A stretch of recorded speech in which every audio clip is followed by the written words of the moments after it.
I shouldn't do this because it's depressing as hell, but I got served a video on my YouTube homepage of myself on Sky News 2 years ago. 2 years ago, responding to the deaths of people in the channel. And I was asked by the presenter whether it wasn't like a good idea that the Prime Minister was saying that we go after the smuggling gangs and then that would solve the problem. And I'm telling you, I'll be here in 2 years, I'll be here in 10 years, I'll be saying the same damn thing until we change our approach, because going after the gangs is never going to fix this. The Prime Minister have a point. He says the key is to break up these gangs that he says are getting away with murder. And if you are successful in breaking up the gangs, you at least tackle that side of the problem.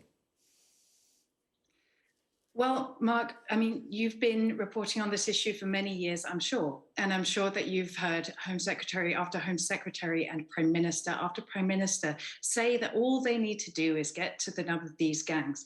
And this same approach has failed us, and it will continue to fail us.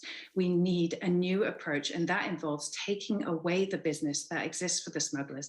And that means giving people safe routes to come to the UK. And that might mean that it goes against what this government's agenda of hostility has been to date.